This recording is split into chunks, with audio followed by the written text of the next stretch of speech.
अस्सलाम वालेकुम, कैसे हैं आप सब। अल्हम्दुलिल्लाह मैं ठीक हूँ। उम्मीद करती हूँ आप सब भी ठीक होंगे। आज की इस वीडियो में मैं बताने वाली हूँ कि एक्जिमा कैसे सही होता है और किस तरीके से हमें ध्यान रखना चाहिए, किन चीज़ों से अपने एक्जिमा को बचाना चाहिए।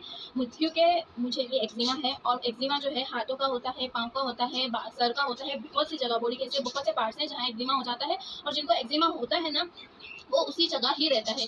जैसे कि अगर मुझे हाथ में है, मुझे इतने इतने हाथों में रहता है। अगर मुझे ये हाथ में है तो ये कहीं और नहीं होगा। और एक्जिमा के जो जरासीम जर्म्स होते हैं वो किसी और को नहीं होते। बहुत ही कम ऐसा एक्जिमा होता है, बहुत ही कम जो है असर करता है। वरना जैसे मुझे एक्जिमा बचपन से है और वो एक्जिमा मुझे बचपन से है ना, तो मेरे कभी भी मेरे घर वालों को नहीं हुआ, ना मेरी शादी से पहले और ना शादी के बाद किसी को, ना मेरे अल्लाह ना करे मेरे बेटे को हो, अल्लाह ना करे मेरे शौहर को, कभी किसी को नहीं हुआ। इनफैक्ट मेरी शादी से पहले भी किसी को भी, ना मेरी मम्मा को, ना मेरे पापा को, ना मेरे भाइयों, किसी को भी नहीं हुआ। तो एक्जिमा जो है मेरा तो नहीं फैलता, बाकी का मुझे इतना आइडिया नहीं है। मुझे इतने हाथों में एक्जिमा होता है। तो मैं आज बताऊंगी कि एक्जिमा किन चीज़ों से बढ़ता है और किन चीज़ों से कम होता है। क्योंकि एक्जिमा जो ऐसी चीज़ है ना, जो बहुत ही कम जो है ना, बिल्कुल जड़ से ख़त्म होता है। क्योंकि जितना भी इलाज मैंने करवाया ना अपनी लाइफ में, तो वक्ती तौर पर ये बिल्कुल सही हो जाता था। स्किन बिल्कुल लेवल आ जाती थी, हम इलाज करवा देते थे तो वक्ती तौर पर बिल्कुल सही हो जाता था, नॉर्मल हो जाता था। मगर वही मेरे 2-3 मंथ के बाद वापस स्टार्ट हो जाता था। क्योंकि पता नहीं, डॉक्टर्स भी यही कहते थे कि जो है हवा पानी की वजह से भी एक्जिमा चेंज मतलब सही होता है। ज़रूरी नहीं होता हम दवाई लें फिर बिल्कुल सही हो जाए, नहीं, वापस हो जाता है। ये कुछ मंथ के बाद बबल्स बनना शुरू हो जाते हैं इसके और एक्जिमा बढ़ जाता है। मेरा पहले का एक्जिमा ऐसा था और अब जो है ऐसा है। मेरा शादी से पहले जो बचपन में एक्जिमा होता था, अल्लाह माफ़ करे, बहुत खतरनाक होता था। मैं इसके इतने इलाज और इतनी दवाइयाँ करवाई हैं, वक्ती तौर पर वो सही हो भी जाता था। बट जब वो मैं दूसरी बार होता था ना, तो फिर मैं जो पहले की दवाइयाँ यूज़ करती थी, फिर उससे भी सही नहीं होता। तो मुझे दूसरे डॉक्टर के पास जाना पड़ता था। फिर वो डॉक्टर भी दवाई वगैरह देते थे तो वक्ती तौर पर सही हो जाता था, मगर फिर वो बिल्कुल सही नहीं होता था। कुछ मंथ्स के बाद, 5-6 मंथ्स के बाद भी निकल जाता था। क्योंकि ये निकल जाता है। फिर मेरी शादी हुई, मेरी शादी के बाद मुझे बहुत कम हुआ। मतलब होता है मगर इतना नहीं फैलता। पहले मुझे बहुत चलता था। जो फिर जो है ना, रैंडमली मेरे मेरे फादर, मेरे पापा जो है, उन्होंने वो जो है ना मेरे लिए क्रीम लाए थे। वो क्रीम मुझे इतनी सूट कर गई कि जब भी मुझे एक्जिमा होता है ना, तो मैं वो क्रीम लगा लेती हूँ। तो माशाल्लाह माशाल्लाह 1 हफ्ते में, 4-5 दिन में, अगर कम होता है तो 4-5 दिन में ज़रूर असर करता है, बिल्कुल ठीक हो जाता है। और अगर थोड़ा सा ज़्यादा होता है तो 1-1.5 हफ्ता लगाता है और वो बिल्कुल सही हो जाता है, लेवल हो जाता है। तो किसी को पाँव में एक्जिमा होता है, किसी को सर में होता है, किसी को हाथ में होता है, किसी बॉडी के किसी भी पार्ट में होता है, तो फिर वो दूसरी जगह नहीं फैलता, वो वहीं ही रहता है। एक्जिमा की इचिंग इतनी ख़राब है कि जो है करते हैं ना तो खून निकलना शुरू हो जाता है, पीप निकलना शुरू हो जाता है, पानी और जलन। मैं बताऊंगी किन चीज़ों से एक्जिमा को बचाना चाहिए कि वो एक्जिमा बढ़ता है, इचिंग ज़्यादा होती है, जलन ज़्यादा होती है, जान निकल जाती है।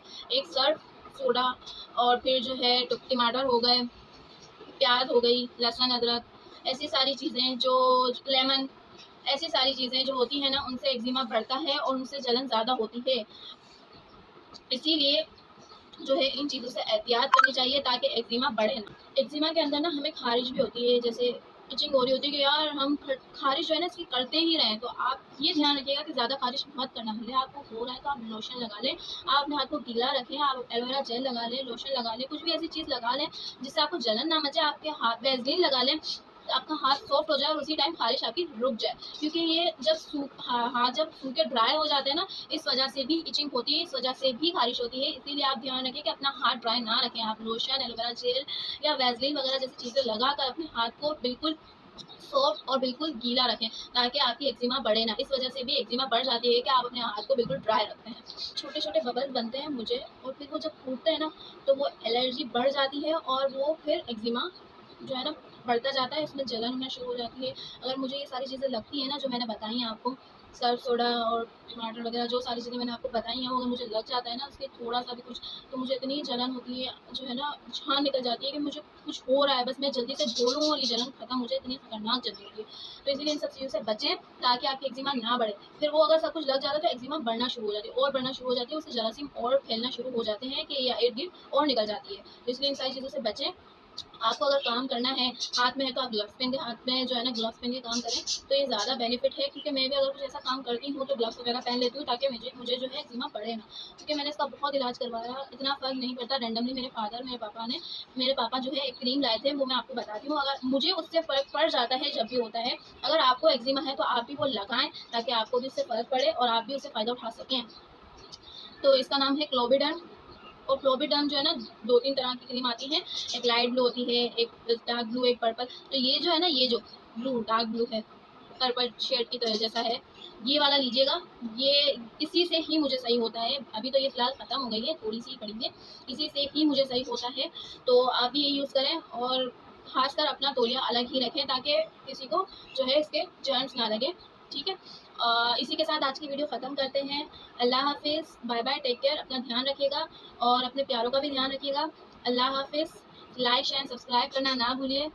बाय बाय, गुड बाय, अल्लाह हाफिज़।